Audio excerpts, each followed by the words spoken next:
नमस्कार दोस्तों, मेरे साथ आप सभी का स्वागत करता हूं आपके इस यूपीएससी लवर जीके चैनल पर। आज हम लोग जो बीए थर्ड ईयर के एंशिएंट हिस्ट्री का सेकंड पेपर है दोस्तों, उसमें किस प्रकार के मॉडल पेपर आपके हो सकते हैं, आपके जो शिव स्वरूप सहायक की बुक है उसके आधार पर हमने बनाया है। और हमने टीचर से बात की तो उन्होंने कहा कि अगर जो कोई भी चीज़ क्वेश्चन पेपर बनता है तो बुक जो आधार होगा शायद वही होगा। तो हमने उसी बुक के आधार पर एक मॉडल पेपर तैयार किया है जो आपके सामने हम रख रहे हैं। तो आपका इस मॉडल पेपर के अनुसार हमने 3 या 4 चैप्टर को कवर किया है। तो पहला आपका है मौर्यन आर्ट एंड आर्किटेक्चर का चैप्टर दोस्तों। तो इसमें इस प्रकार के क्वेश्चन बन सकते हैं दोस्तों, जैसे मौर्यकालीन कला को किन 2 आयामों में बांटा जा सकता है। तो दोस्तों मौर्यकालीन कला को 2 आयामों में बांटा जा सकता है। वो 2 आयाम कौन कौन है? राजकीय कला और लोक कला दोस्तों। यानी कि आपका ऑप्शन सी सही है। लेकिन क्या राजकीय कला में कौन कौन से पार्ट इंक्लूड किए जाते हैं? तो राजकीय कला में दोस्तों महल, स्तूप और स्तंभ, मतलब से जो शिला स्तंभ है, जैसे जिसपे अशोक ने कुछ लिखवाया है वो। और लोक कला में दोस्तों आपकी 3 चीजें इसमें भी आती हैं। पहला क्या आपका है? केप्स हैं। उसके बाद में फिर आपका स्कल्पचर्स यानी कि मूर्ति कला है। स्कल्पचर्स के बाद फिर आपके दोस्तों क्या है कि इसमें आपके पोट्रीज आते हैं, जिसको हिंदी में पता नहीं क्या कहते हैं, मुझे नहीं मालूम। फिर आपका नेक्स्ट क्वेश्चन आता है दोस्तों। नेक्स्ट क्वेश्चन है निम्नलिखित में से कौन अशोक स्तंभ के भाग है। तो दोस्तों भारत, जैसा कि आप लोगों को पता होगा कि भारत में मतलब स्तंभ को जो उत्कीर्ण कराने का कार्य प्रारंभ किया वो अशोक ने ही किया।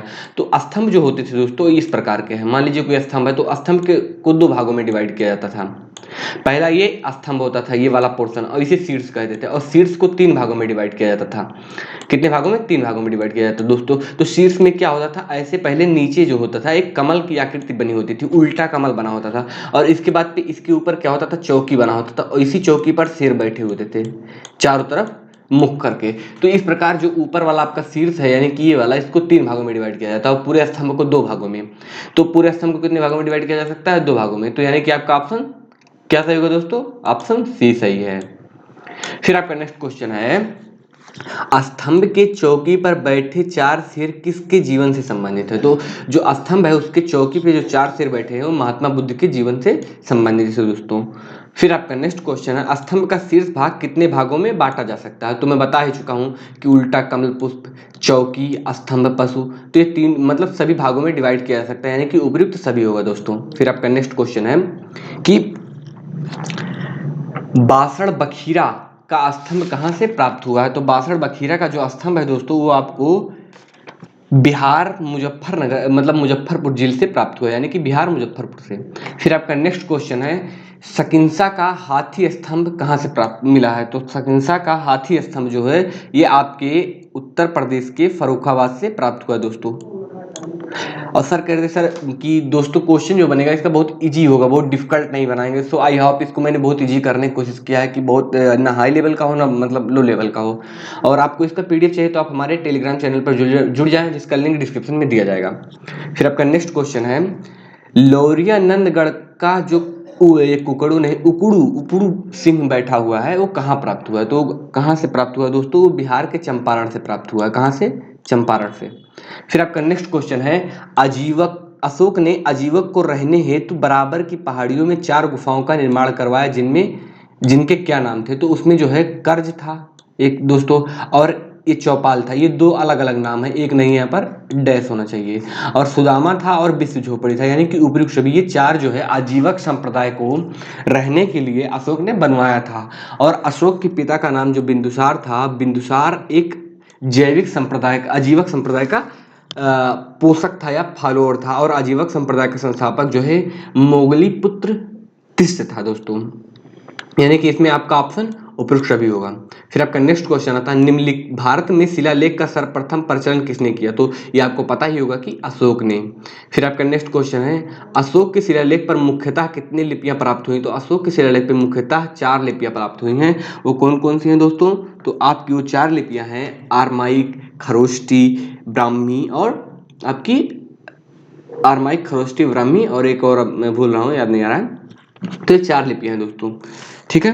फिर आपका नेक्स्ट क्वेश्चन आता है कि अशोक के अभिलेखों को 3 भागों में बांटा जा सकता है जिसमें सम्मिलित हैं। तो अशोक के अभिलेख को शिलालेख में बांटा जा सकता है, मतलब जो पत्थर को काट करके बनाए गए हैं, पत्थर पे कोई पत्थर पड़ा हो, पहाड़ वहाड़ इस टाइप का, उस पे हम ऐसे लिखवा दे तो इसे हम शिलालेख कह दिए, शिला पर लिखित लेख। और स्तंभ लेख मतलब किसी पत्थर को काट कर पत्थर के पोर्शन को एक ऐसे मतलब स्तंभ बनाया गया, इस स्तंभ पर कुछ खुदवाए। फिर गुहा लेख मतलब गुफाओं में जो लेख लिखवाया गया। तो उपयुक्त सभी ये तीनों सही होगा दोस्तों।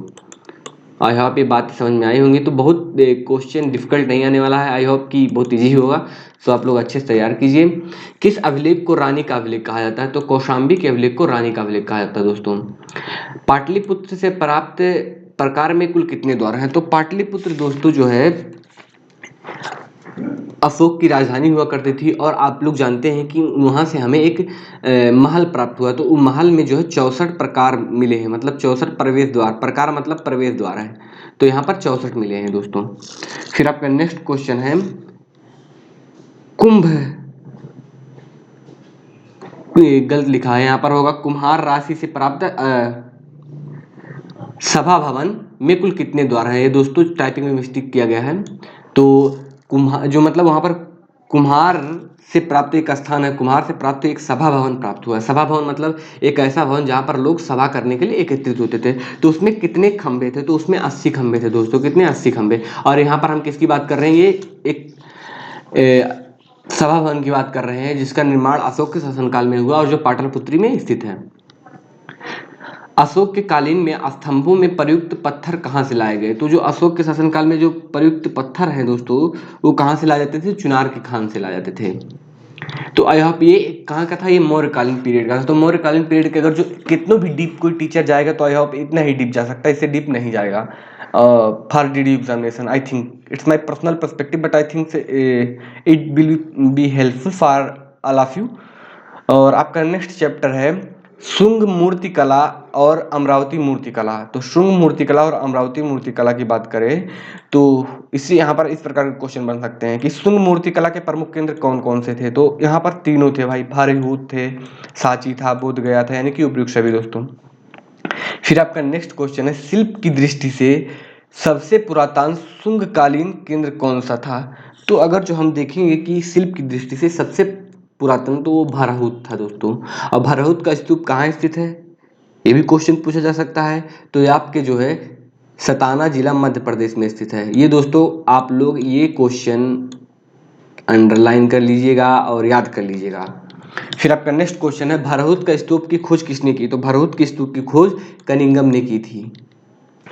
फिर आपका नेक्स्ट क्वेश्चन है दोस्तों भरहुत का स्तूप में मुख्यतः किसका जीवन की घटनाओं का वर्णन है? तो भरहुत के स्तूप में जो है हमें महात्मा बुद्ध के जीवन की, किसके? महात्मा बुद्ध के जीवन की घटनाओं का वर्णन मिलता है। फिर आपका नेक्स्ट क्वेश्चन है भरहुत का स्तूप मुख्यतः हास्य दृश्य में क्या देखने को मिलता है? तो वहां पर जाएंगे दोस्तों तो हास्य दृश्य में मतलब जो भरहुत का स्तूप बना है तो उस पर दीवार पर एक हास्यास्पद चीजें दिखाई गई हैं कि दो बंदर, एक बंदर है हाथ में चिमटा लिए हुए खड़ा हुआ और थोड़ा मतलब फनी टाइप का उसका जो स्माइल है, तो उसमें ऐसा देखने को मिलता है। तो यानी कि आंसर के हिसाब से आपका ऑप्शन बी सही होगा।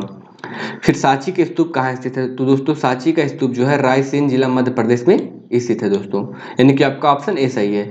पाली भाषा में प्रयोग किए जाने वाला शब्द थूप का अर्थ क्या है? थूप का अर्थ दोस्तों स्तूप है। ये जो थूप है ये पाली भाषा का है, किसका है? पाली भाषा का। ठीक है दोस्तों, और इसका अर्थ होता है स्तूप। स्तूप का निर्माण किस वंश के दौरान हुआ? तो आप जानते होंगे दोस्तों कि ये जो अपने जींद पर पहुंचा, क्लाइमेक्स में पहुंचा स्तूप का आर्किटेक्चर, वो मौर्यन पीरियड में, या ऐसा उल्लेख भी मिलता है कहीं कहीं कि 84,000 जो है stupa was built by Ashoka. Okay दोस्तों। फिर आपका नेक्स्ट क्वेश्चन अमरावती का प्राचीनतम नाम क्या था? तो अमरावती का प्राचीनतम नाम जो है धरणीकोटा था दोस्तों। फिर आपका नेक्स्ट क्वेश्चन है मानव आकृतियों के निर्माण का ज्ञान सर्वप्रथम किसे कला में मिलता है? तो मानव आकृतियों का निर्माण का जो हमें ज्ञान मिलता है दोस्तों वो सर्वप्रथम हमें अमरावती कला में मिलता है। किसमें? अमरावती में। फिर आपका नेक्स्ट क्वेश्चन आता है अमरावती स्तूप किस काल को, किस संप्रदाय को सर्वाधिक प्रभाव देखने को मिलता है? मतलब जो अमरावती का स्तूप है उसमें किस कला के सर्वाधिक मतलब कोई मतलब जैसे समुदाय हैं या संप्रदाय हैं आपके हीनयान, महायान, श्वेतांबर, दिगंबर, इनमें से सबसे ज़्यादा किसका प्रभाव अमरावती स्तूप पर देखने को मिलता है? तो दोस्तों क्या है, महायान का हमें देखने को मिलता है। सॉरी, महायान नहीं, हीनयान, हीनयान को हमें देखने को मिलता है। तो ये आप इसको अंडरलाइन कर लीजिएगा दोस्तों और अच्छे से याद कर लीजिएगा, हो सकता है ये इंपॉर्टेंट हो, आपके लिए हेल्प करे एग्जाम में। फिर आपका नेक्स्ट क्वेश्चन आता है, अमरावती स्तूप पर संगमरमर किसने लगवाया? तो अमरावती स्तूप पर जो संगमरमर लगवाया गया था वह वशिष्ठी पुत्र पुलमावी द्वारा लगाया गया है, और एकमात्र ऐसा स्तूप अमरावती स्तूप है जिसे संगमरमर लगवाया गया था दोस्तों। फिर आपका नेक्स्ट क्वेश्चन है, लिंगराज का मंदिर कहाँ स्थित है? तो आई होप ये सबको पता होगा कि भुवनेश्वर के उड़ीसा में स्थित है। एलोरा का कैलाश मंदिर किसने बनवाया? तो एलोरा का कैलाश मंदिर जो है दोस्तों, राष्ट्रकूट शासक जो है कृष्ण फर्स्ट ने बनवाया था। फिर आपका नेक्स्ट क्वेश्चन है, एलोरा का कैलाश मंदिर कहाँ स्थित है? तो एलोरा का कैलाश मंदिर दोस्तों आपका जो है ये महाराष्ट्र में स्थित है दोस्तों। फिर आपका नेक्स्ट क्वेश्चन है, कोणार्क का सूर्य मंदिर किसने बनवाया? तो कोणार्क का सूर्य मंदिर जो है दोस्तों आपके नरसिंह देव ने बनवाया था, और ये कोणार्क का सूर्य मंदिर उड़ीसा में स्थित है जो सूर्य देवता को समर्पित है। तो ये रहा कुछ प्रैक्टिस या मॉडल पेपर टाइप का जो हमने आपको सामने रखने की कोशिश की दोस्तों। आप इसका पीडीएफ चाहते हो तो आप हमारे टेलीग्राम चैनल में जुड़ जाइए, जिसका लिंक डिस्क्रिप्शन में दे दिया जाएगा। और फिर कल हम लोग नए टॉपिक पे डिस्कस करेंगे, और आई होप आप इसको मैक्सिमम क्लासमेट्स तक शेयर करें ताकि ये चीज़ें सभी लोगों को समझ में आए अच्छे से। ओके, मिलते हैं नेक्स्ट वीडियो के साथ, तब तक के लिए धन्यवाद।